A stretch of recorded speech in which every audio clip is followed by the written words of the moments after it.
भ्रम, कैसी बहू लाई हो भाभी। कम से कम हमारे खानदान की इज्जत का तो ख्याल रखती। यह तो हमारी सोसाइटी में बैठने लायक भी नहीं है। दिव्या ने अपनी भाभी काजल से कहा। काजल जी के बेटे की शादी अभी 1 हफ्ते पहले ही हुई थी।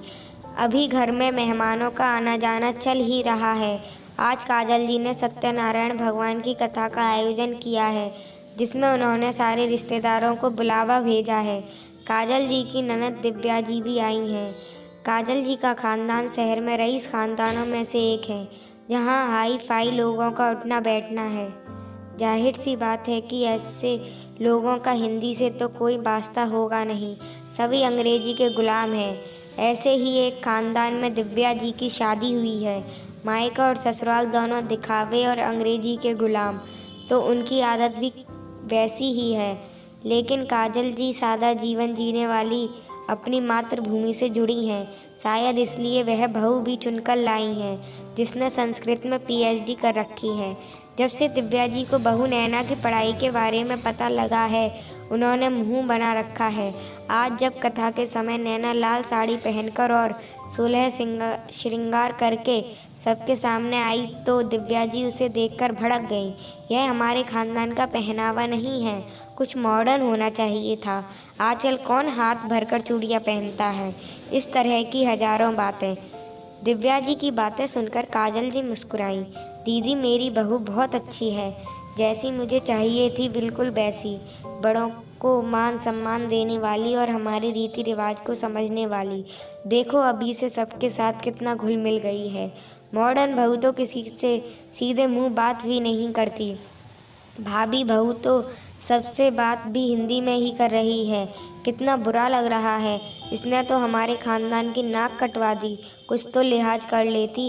इसे पता था कि कैसे खानदान में शादी हो रही है। कम से कम अंग्रेजी में बोलना ही सीख लेती।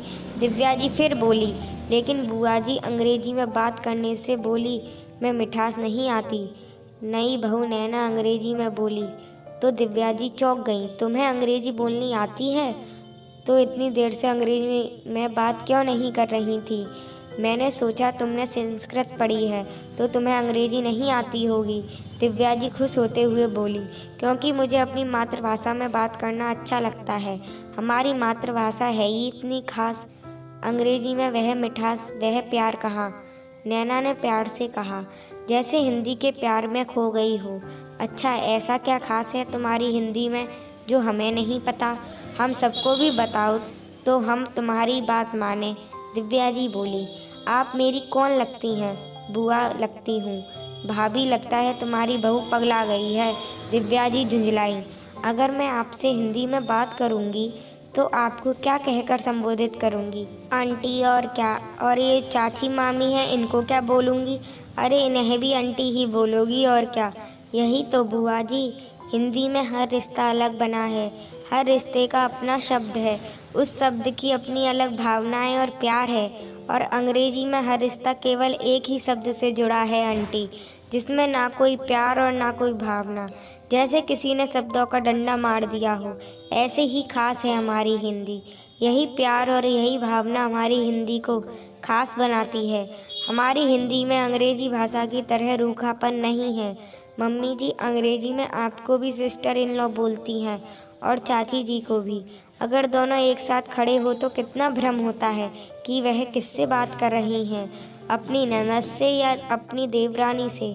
इसलिए मुझे अंग्रेजी आते हुए भी अपनी मातृभाषा हिंदी से प्यार है। इसलिए मैंने संस्कृत में पीएचडी की है, क्योंकि मेरी हिंदी की बात है ही कुछ खास, जो इसे सभी भाषाओं में खास बनाती है। कहकर नैना मुस्कुराने लगी। दिव्या जी मुँह खोलकर खड़ी थीं। उनके मुंह में शब्द नहीं थे। काजल जी खड़ी मुस्कुरा रही थी। देखा दीदी, मैंने कहा था ना मेरी बहू बहुत प्यारी है, क्योंकि मेरी बहू में बात है ही कुछ खास।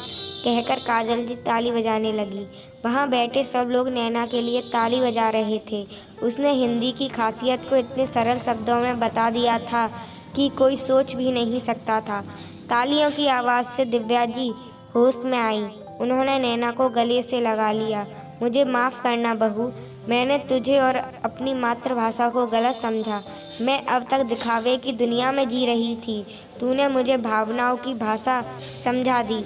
नैना भी बुआ जी के गले लगकर खुश थी कि वो अपनी बात समझाने में सफल हुई थी।